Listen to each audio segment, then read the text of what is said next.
Okay. तो last lecture के अंदर हमने क्या पढ़ा था कि ईआर मॉडल के बारे में पढ़ा था। तो ईआर मॉडल के अंदर एंटिटी रिलेशनशिप मॉडल है, ठीक है। तो उसके अंदर हमने कीज, एट्रीब्यूट और रिलेशनशिप के बारे में पढ़ा था, ठीक है। तो रिलेशनशिप के अंदर और एट्रीब्यूट के अलावा एक कीज थी।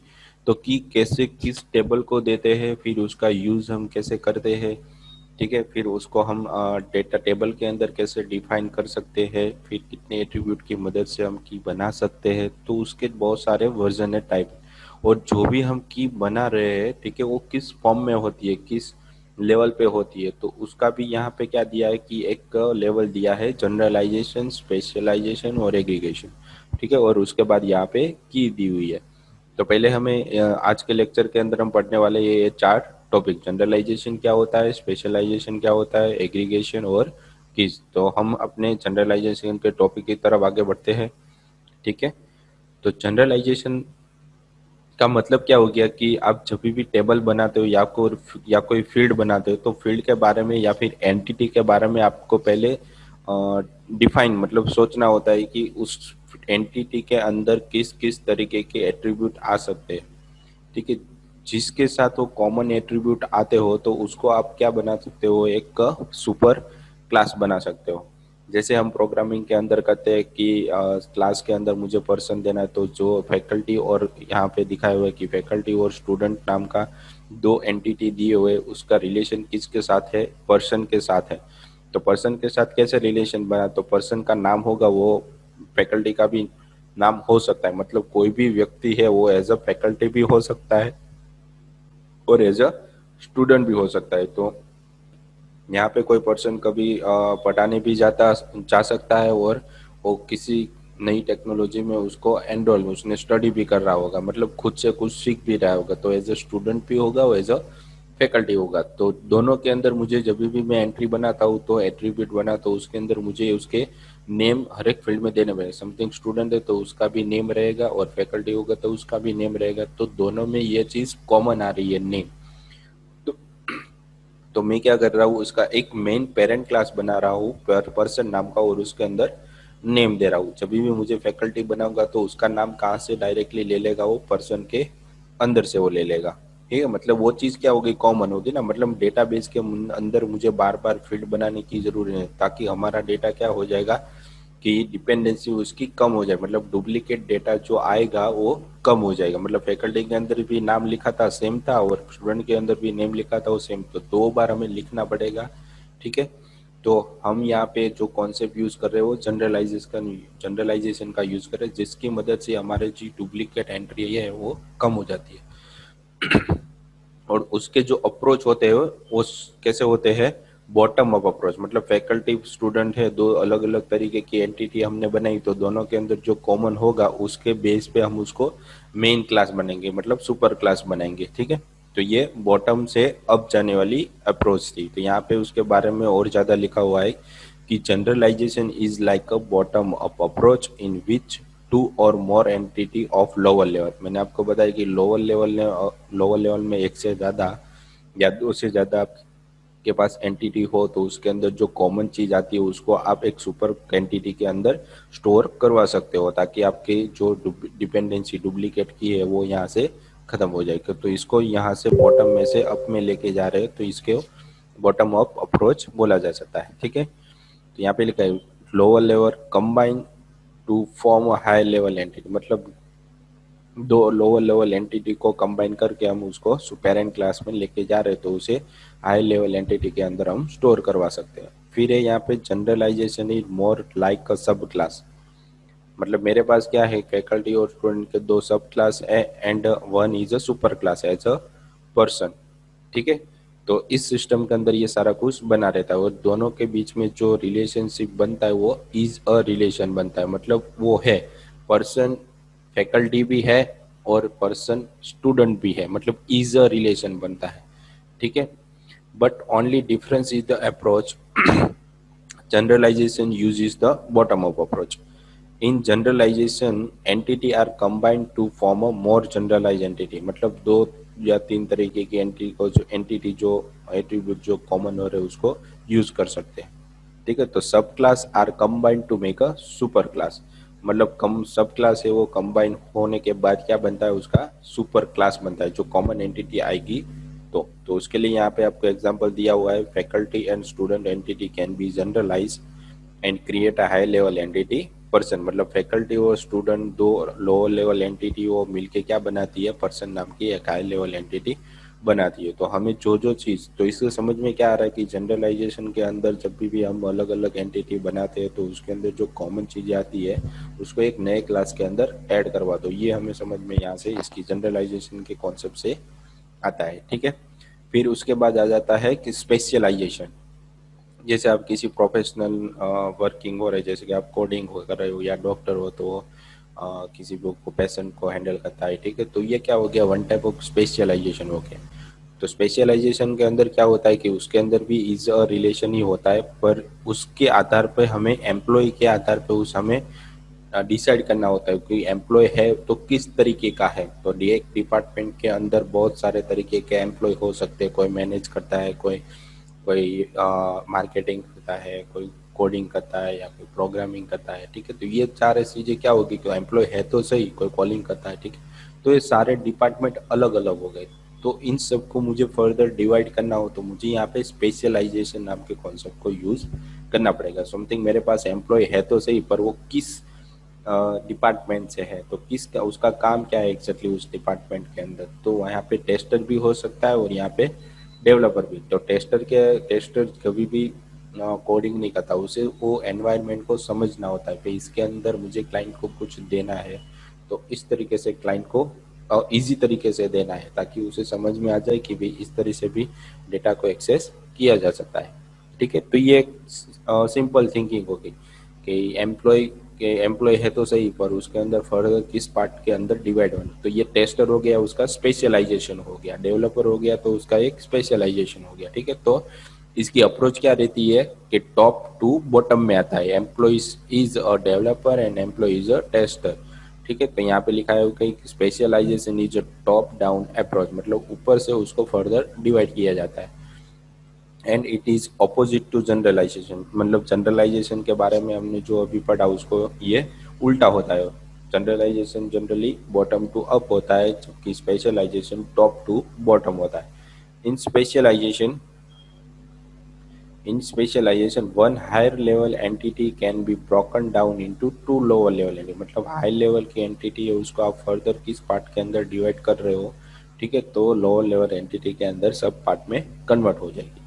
The specialization is used to identify the subset of another entity set that share some distinct characteristic, मतलब अपने एम्प्लॉय है तो सही, पर उसके अंदर कौन सी फंक्शनैलिटी है, मतलब वो क्या काम बेहतर तरीके से कर सकता है, उसका स्पेशलाइजेशन किसके अंदर है। ठीक है। तो उसके बेस पे उसको फर्दर डिवाइड किया जाता है, जैसे यहाँ पे टेस्टर और फर्दर डेवलपर को किया वैसे। Normally super class is define first में, यहाँ पे आपको सुपर क्लास पहले डिफाइन करनी होती है और सब क्लास उसके लास्ट में उसके एट्रीब्यूट के आधार पे डिफाइन की जाती है। ठीक है। तो यहाँ पे आपको एग्जांपल दिया हुआ है, in employee management system employee entity can be specialization specialized, यहाँ पे एम्प्लॉय वो स्पेशलाइज है एज अ टेस्टर और डेवलपर बेस आर और they are play in the company, तो उसके वो रोल दिखाई गई है, स्पेशलाइजेशन यहाँ पे दिखाया गया है। ठीक है। तो ये स्पेशलाइजेशन हो गया, मतलब जनरलाइजेशन और स्पेशलाइजेशन के बीच में आपको डिफरेंसेस पता चल गया क्या होता है। ठीक है। फिर आते हैं हम एग्रीगेशन के अंदर। तो एग्रीगेशन के अंदर क्या होता है कि बहुत सारी चीज़ों को, मतलब बहुत सारी एंटिटी को एक साथ मिले के एक सुपर एंटिटी बनाते हैं। ठीक है। बहुत सारी एंटिटी को मिला के हम एक एंटिटी बनाते हैं, उसे एग्रीगेशन बोला जाता है। सिंपली भाषा में बोलूँ मैं तो बहुत सारी यहाँ पे एंटिटी आपको दिखाएगी भी, सेंटर एक एंटिटी है, कोर्स भी एक एंटिटी है, तो इन दोनों को मिला के मैंने क्या बना दिया, एक सुपर एंटिटी विजिटर। ठीक है। तो यहाँ पे लिखा है in aggregation the relation between two entity is treated as a single entity, मतलब सेंटर और कोर्स दोनों को मिला के मैं एक सिंगल एंटिटी बना रहा हूँ, तो इसे एग्रीगेशन भी बोला जाता है। क्यों? क्योंकि जब भी विजिटर किसी विजिट के लिए यहाँ पे आता है तो हम उसके सेंटर के बारे में भी इंक्वायरी दे देते हैं और कोर्स के बारे में भी इंक्वायरी दे देते हैं। तो ये क्या हो गया, वन टाइप ऑफ हमारा एग्रीगेशन हो गया। ठीक है, तो वो जब भी आएगा तो हम उसे अलग अलग दिन पे नहीं बुलाते, एक ही टाइम पे बुलाते हैं। तो और उसको जो सब जितनी भी इंक्वायरी चाहिए, जितनी भी उसको इन्फॉर्मेशन चाहिए, वो सारी एक साथ हम यहाँ पे दे देते हैं। तो ये क्या होगी, जितनी भी इंफॉर्मेशन हम अलग अलग डिपार्टमेंट के बारे में भी देंगे तो डिपार्टमेंट भी इसके अंदर एग्रीगेशन के अंदर आ सकता है। ठीक है, मतलब एक बार वो आ गया, उसको जितनी भी इंफॉर्मेशन चाहिए वो सारी उसको मिल जाएगी। ठीक है, in aggregation, relationship with its corresponding entity is aggregated into high level entity। मतलब इसके साथ जो दूसरी एंटिटी मिलकर जो फील्ड बनती है, ठीक है, जो भी प्रोसेस बनती है उसको हम एक नई फील्ड के नई हाई लेवल एंटिटी के अंदर कन्वर्ट कर देते हैं। ठीक है, उसे यहाँ पे विजिटर बोलते हैं।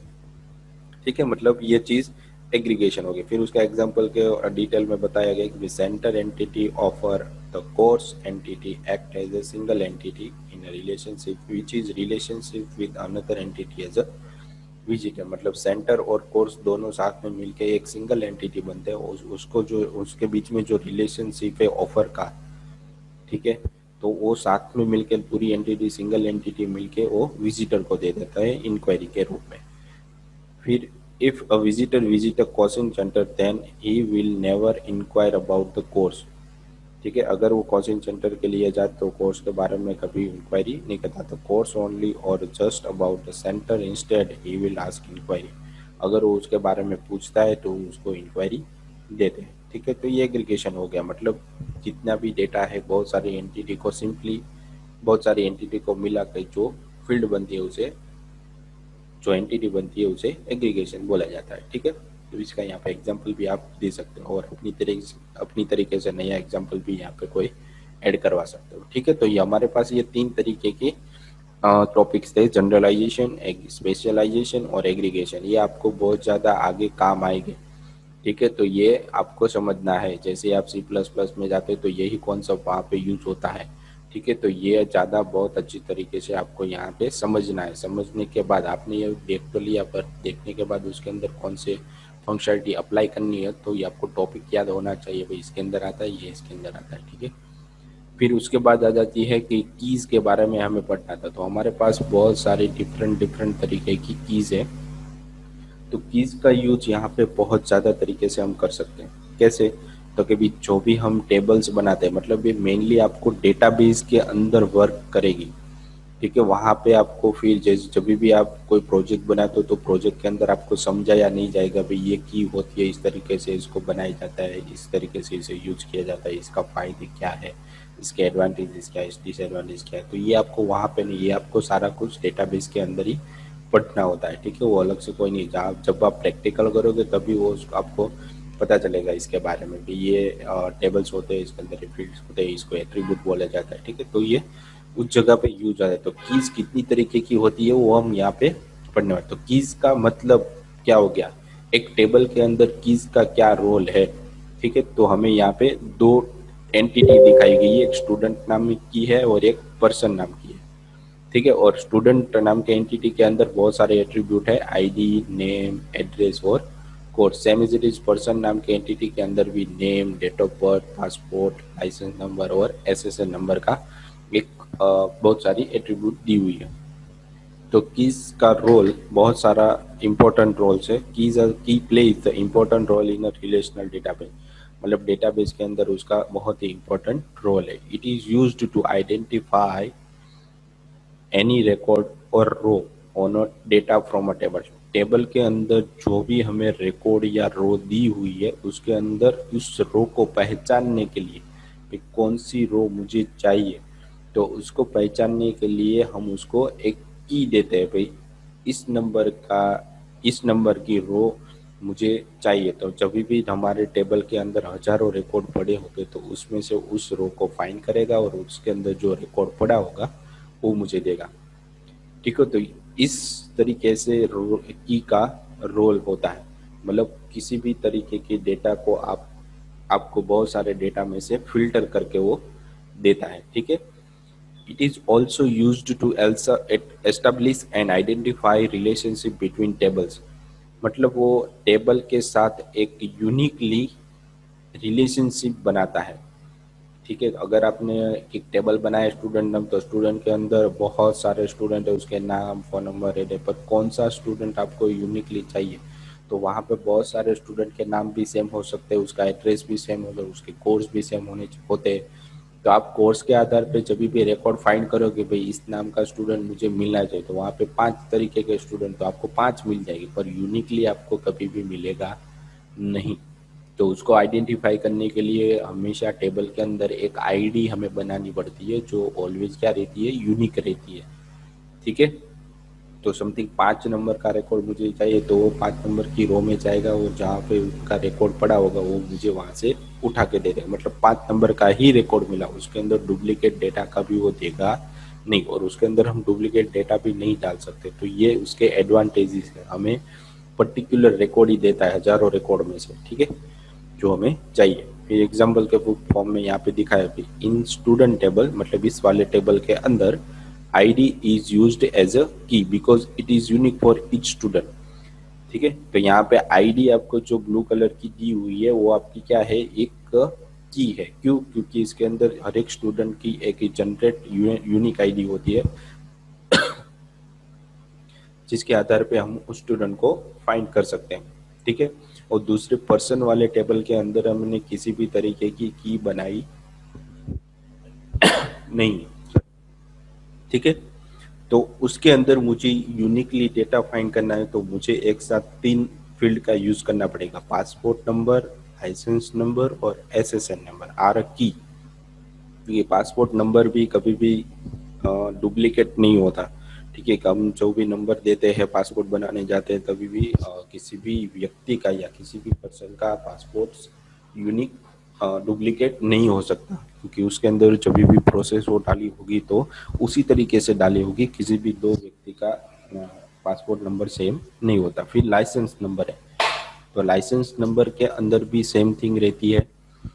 ठीक है, तो लाइसेंस हम जब भी निकालने जाते हैं तो उसके अंदर भी सेम चीज़ रहती है, कभी भी डुप्लीकेट डेटा नहीं आता। ठीक है, वैसे ही एसएसएन नंबर हो जाता है। ठीक है, तो ये सारी चीज़ें मिलके हमें क्या बनानी पड़ती है, एक की बनाती है, मतलब उस टेबल के अंदर से जो भी रिकॉर्ड मुझे चाहिए तो फैच करने के लिए हमारे लिए एक यूनिकली वर्क करता है, पासपोर्ट नंबर, लाइसेंस नंबर और एसएसएन नंबर। ठीक है, और स्टूडेंट वाले टेबल के अंदर आईडी। तो कीज को भी फर्दर डिवाइडेड किया जाता है। तो ये तो हो गई भाई, टेबल के अंदर से किसी भी फील्ड को यूनिकली आइडेंटिफाई करना हो तो एक कॉन्सेप्ट हो गया कीज का। ठीक है, उसके अंदर भी फर्दर डिवाइडेड भाई कि टाइप्स ऑफ की।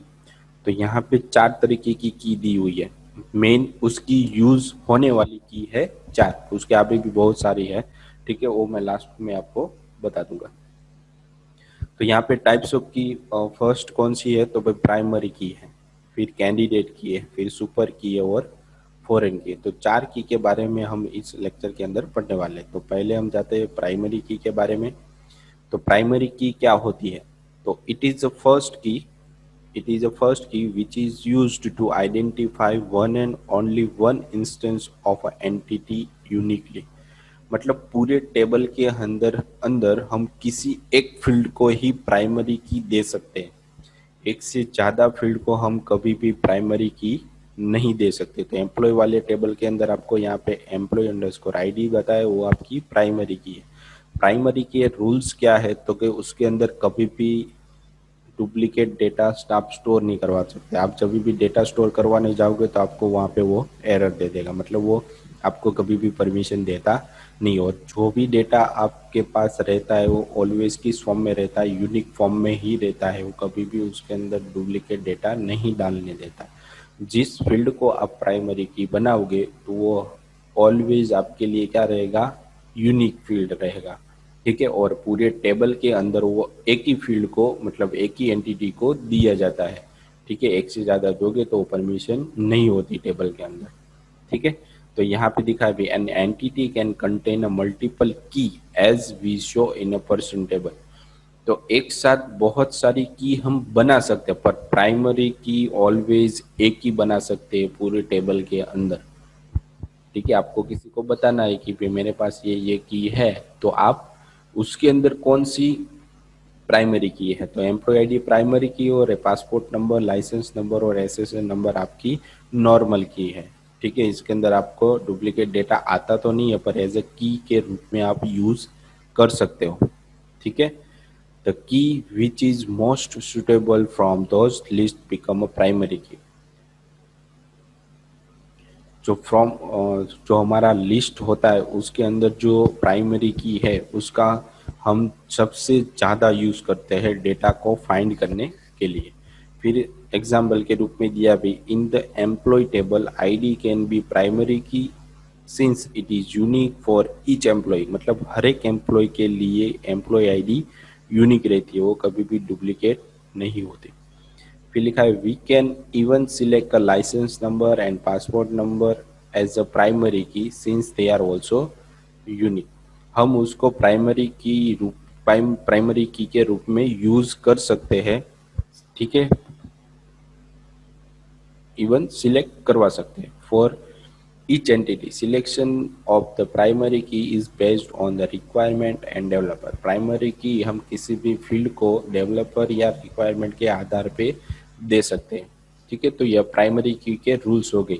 उसके अंदर कभी भी डुप्लीकेट नहीं आता। एक ही फील्ड को आप प्राइमरी की दे सकते हो, दूसरी फील्ड को भी आप प्राइमरी की बना सकते हो। कब यूज कर सकते हो, बना नहीं सकते। ठीक है, पासपोर्ट नंबर तो पासपोर्ट नंबर है तो आप उसको प्राइमरी की के रूप में यूज कर सकते, पर उसको प्राइमरी की बना नहीं सकते क्योंकि आपने ऑलरेडी एक प्राइमरी की उसके अंदर बना दी है। तो ये प्राइमरी की का कॉन्सेप्ट हो गया, डुप्लीकेट नहीं आ सकता।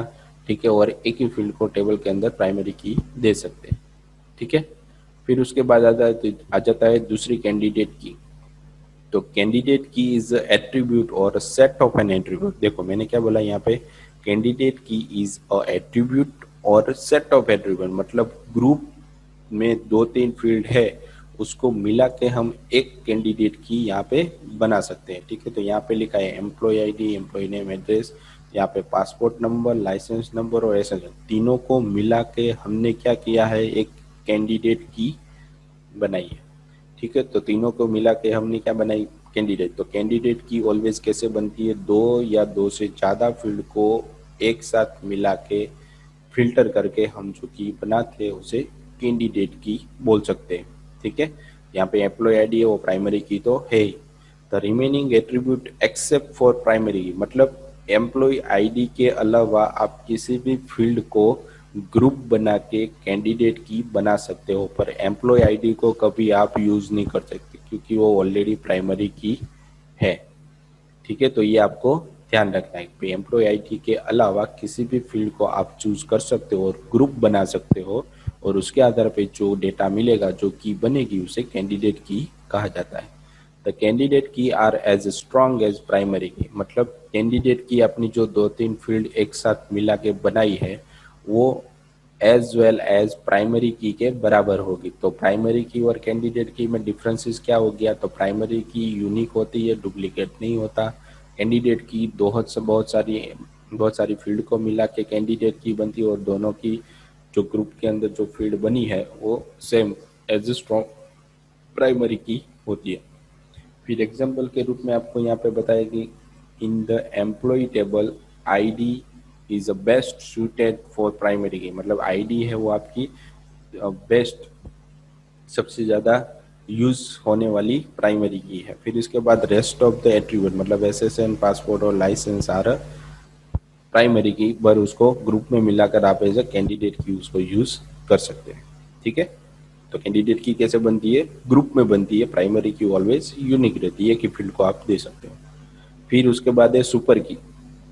तो super key, okay, super key same as it is candidate key बराबर ही होती है। तो super key is a group of single और मल्टीपल की। देखो आगे हमने पढ़ा वैसे ही था कैंडिडेट की के आधार पर। ठीक है, दो या दो दो ग्रुप, दो फील्ड या दो ग्रुप को मिलाकर, मतलब ये आपका ये ग्रुप हो गया, और यहाँ पे एम्प्लॉय नेम और एड्रेस उसको भी एक ग्रुप बना देता हूँ। फिर कैंडिडेट की तो हमारे पास दो होगी, तो दोनों के आधार पे मैं एक और की बना रहा हूँ, उसे सुपर की कहा जाता है। मतलब उसके लेवल आगे का लेवल हो गया ये। सुपर की में have additional attribute that are not needed to unique identification. उसके अंदर किसी भी तरीके की एडिशनल आइडेंटिफिकेशन ना हो तो भी चलेगा। Super key is a group of single और मल्टीपल की, मतलब एक से ज्यादा कैंडिडेट की है हमारे पास, ठीक है। प्राइमरी की के अलावा जितनी भी की है उसको मिला के हम जो की बनाते हैं उसे सुपर की बोलते हैं, ठीक है। तो सुपर की में have additional attribute that are not needed union, उसको यूनिकली आइडेंटिफिकेशन की जरूरत नहीं होती। For example in the above employ table the employ ID and employ ID and employ name, the name of two employ can be same, दो employ के नाम यहाँ पे सेम हो सकते हैं पर एम्प्लॉय आईडी कभी भी यूनिक नहीं हो सकती, तो उसको कॉम्बिनेशन में हम नहीं ले सकते, ठीक है। तो सुपर की आपकी किस तरीके से बनती है, सुपर की वुड बी एम्प्लॉय आईडी, तो यहाँ पे आपकी एम्प्लॉय आईडी वो सुपर की है, ठीक है। और यहाँ पे एम्प्लॉय नेम वो आपकी कैंडिडेट की हो सकती है कॉम्बिनेशन की मदद से। तो सुपर की आपको कैसे पता चलेगी कि दो अलग अलग तरीके की को मिला के हम जो की बनाते हैं उसे सुपर की बोलते हैं। क्योंकि यहाँ पे प्राइमरी की थी और एम्प्लॉय नेम था, तो इन दोनों को मिला के हमने क्या बना दिया, उसकी सुपर की, एग्जाम्पल के रूप में आपको बताया, ठीक है, सिंपली है। फिर उसके बाद है फॉरेन की। तो फॉरेन की का मतलब क्या हो गया कि किसी एक टेबल की प्राइमरी की, यहाँ पे क्या दिखा है आपको, डिपार्टमेंट टेबल है और एम्प्लॉय टेबल। तो डिपार्टमेंट के अंदर भी एक प्राइमरी की रहती है डिपार्टमेंट आईडी, और एम्प्लॉय टेबल के अंदर भी एक प्राइमरी की रहती है एम्प्लॉय आईडी।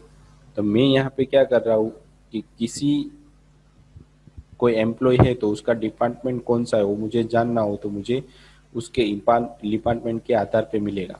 तो मैं क्या कर रहा हूँ, डिपार्टमेंट टेबल के अंदर जो मैंने प्राइमरी की रखी थी डिपार्टमेंट आईडी, उसको मैं पास करवा रहा हूँ एम्प्लॉय वाले टेबल के अंदर। मतलब मैं बहुत सारे तरीके के एम्प्लॉय डालूंगा तो उसका डिपार्टमेंट कौन सा है वो मुझे वहाँ पे सिलेक्ट करवाना पड़ेगा। जैसे मैं सिलेक्ट करवाऊंगा तो उस वो एम्प्लॉय है वो इस डिपार्टमेंट से है मुझे पता चल जाएगा। मतलब ताकि क्या होगा कि डिपार्टमेंट आईडी एक टेबल के अंदर प्राइमरी की है और दूसरे टेबल के अंदर नॉर्मल फील्ड है।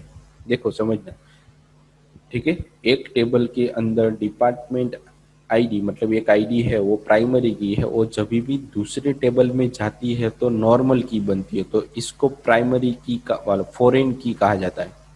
क्या कहा जाता है, फॉरेन की। मतलब एक टेबल की प्राइमरी की दूसरे टेबल में नॉर्मल फील्ड वर्क करती है, यूज होती है, तो उसे उस फील्ड को फॉरेन की कहा जाता है। इस टेबल के लिए, एम्प्लॉय वाले टेबल के लिए डिपार्टमेंट आईडी फॉरेन की है, पर डिपार्टमेंट वाले टेबल के अंदर डिपार्टमेंट आईडी प्राइमरी की है, ठीक है।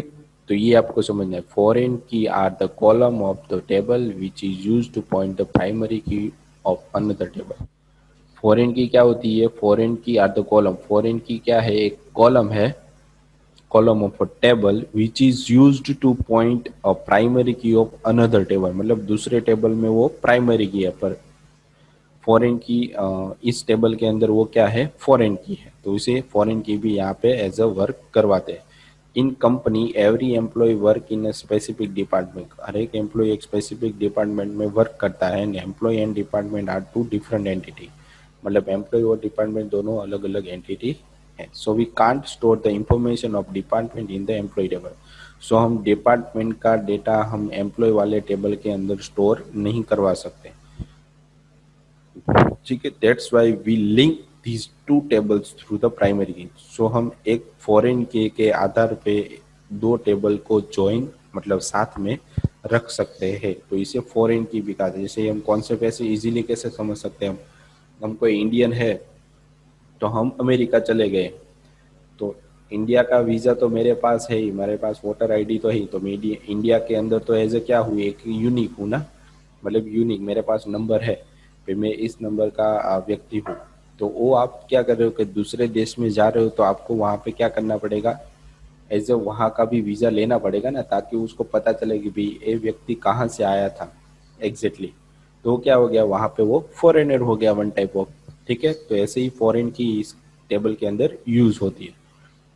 we need we add the primary key of the department table department id as a new attribute to employee table। मतलब डिपार्टमेंट आईडी वो एम्प्लॉय टेबल के अंदर नहीं आया है तो वो एज अ फील्ड वर्क करेगा, ठीक है। Now in the employ table department ID is the foreign key, तो एम्प्लॉय वाले टेबल के अंदर डिपार्टमेंट आईडी फॉरेन की होगी। ठीक है। तो फॉरेन की का मतलब क्या हुई, एक टेबल के अंदर प्राइमरी और दूसरे टेबल में नॉर्मल की है तो उसे फॉरेन की कहा जाता है। ठीक है। तो 4 तरीके की हमने पढ़ी यहाँ पे, सुपर की, कैंडिडेट की और प्राइमरी की। ठीक है। उसमें सबसे ज़्यादा यूज होने वाली की है हमारे पास प्राइमरी की और फॉरेन की। तो उसके अलावा भी बहुत सारे कीज है वो जो रेयर केस में यूज होती है, तो मैंने यहाँ पे आपको पॉइंट आउट किए के करके गए, तो आपको इसके बारे में सर्च करना है, देखना है। ठीक है। उसको समझना है कि ये कंपोजिट की कैसे बनती है, कंपाउंड की किसे कहा जाता है, अल्टरनेट की किसे कहती है और सरोगेट की किसे। तो 4 तरीके की अलग की होती है। तो आपको टोटल यहाँ पे 8 तरीके की का यूज हम टेबल के अंदर कर सकते हैं, पर मेन हमारा कौन सा है, प्राइमरी की और फॉरेन। ठीक है। और उसके बाद हमने पहले पढ़ा था कि जनरलाइजेशन और स्पेशलाइजेशन का कॉन्सेप्ट जो टेबल के अंदर हमें यूज करना होता है। ठीक है। तो आज के लेक्चर के अंदर इतना ही था, 4 टॉपिक्स थे, अच्छे से पढ़ना, ये बहुत ही इम्पोर्टेंट है। जो भी अब तक हमने पढ़ा वो बहुत ही ज़्यादा यूज होने वाला डेटा है। जब भी आप डेटा बनाओगे, डेटाबेस बनाओगे, तब आपको वो यूज होगा और आपको डेटाबेस की ज़रूरत वहाँ पे पड़ने वाली है किसी भी कॉन्सेप्ट में आप जाओ। तो ये ज़्यादा ये टॉपिक्स आपको अच्छे से समझने हैं, याद ना करो तो भी चलेगा, पर समझने हैं कि वो क्या कर सकते हैं, इसकी मदद से क्या होता है, इसकी मदद से क्या होता है। तो ये जितने भी टॉपिक्स हम पढ़ रहे हैं वो रियल लाइफ के अंदर से ही लिए हुए हैं। ठीक है। जितने भी टॉपिक हमारे पास है वो सारे सारे के सारे रियल लाइफ में से लिए हुए हैं। तो आपको इसको अच्छी तरीके से रियल लाइफ के साथ जोड़ के देखोगे तो अच्छी तरीके से समझ में आएगी। मतलब समझना है, रिसर्च करो, उसके ऊपर पढ़ो। ठीक है। तो आपको ज़्यादा समझ में आएगा। तो जैसे ही हमारा लेक्चर खत्म हो रहा है तो यहाँ पे आपकी अटेंडेंस के रिलेटेड हमारे जो लेक्चर, आज के लेक्चर के अंदर आपने जो भी पढ़ा है, ठीक है, उसके रिलेटेड यहाँ पे 3 क्वेश्चन आपको दिए गए जो आपको आपकी एप्लीकेशन है उसके अंदर फिलअप करने हैं आपकी अटेंडेंस के लिए। ठीक है। तो आज के लेक्चर के लिए इतना ही था। Thank you.